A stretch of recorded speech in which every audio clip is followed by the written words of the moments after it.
Alright, next up we have, want to hear from TK, who put his body on the line yesterday to hold down the home and keep the house with the Cruz family. Do you want to, let's hear it for him!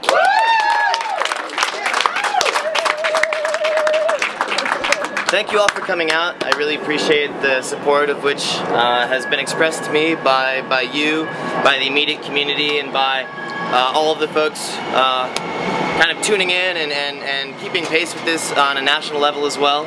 I've been really quite humbled and amazed by the outpouring thus far.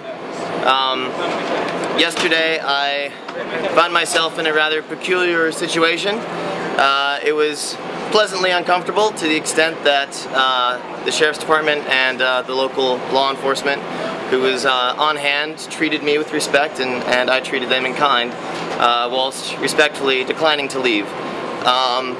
Unfortunately, they did feel the need to make good on the eviction. They did feel the need to follow through with the bidding of the banks and the mortgage companies at hand.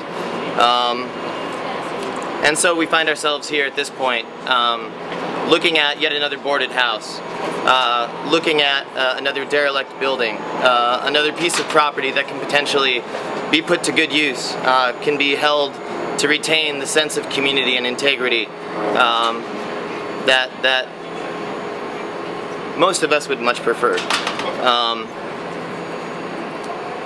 All in all, things worked out very well for myself, if nothing else, to the extent that it wouldn't have had it not been for your support. It shouldn't have come to this point. This was an effort of last resort. This was something we never wanted to touch with a 10-foot pole. We had been hopeful that the banks would have been more than willing to enter into good faith negotiations without any of this. However, they brought it to this point, and we responded accordingly in a peaceful fashion, whilst being put under pressure with the use of force. I personally had screwdrivers leveraged against my hands and fingers in an attempt to pry them from the devices of which I was locked down to at the house. I sustained some cuts and some burns, although these things are entirely minor to the when compared and contrasted to what the community endures with the loss of a family, with the loss of a home, and with that loss of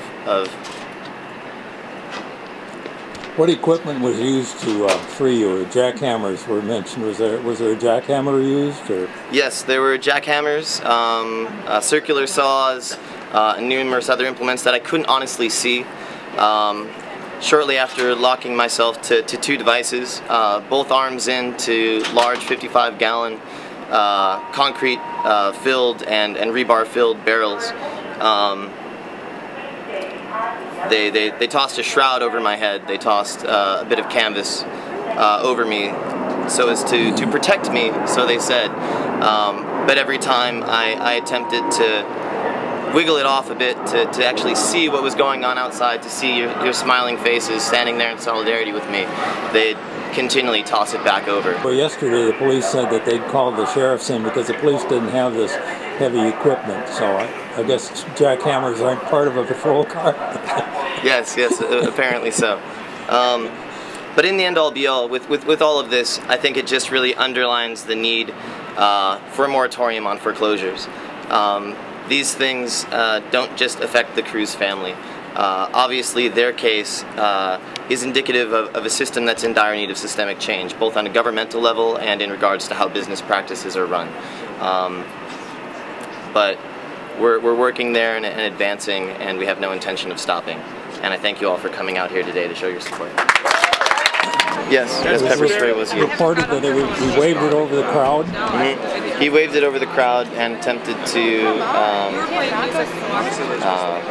make contact with the people that were there. I believe that they ended up missing and or just putting forth a mist across the bow of the crowd, but it was used with the intent to disperse the crowd.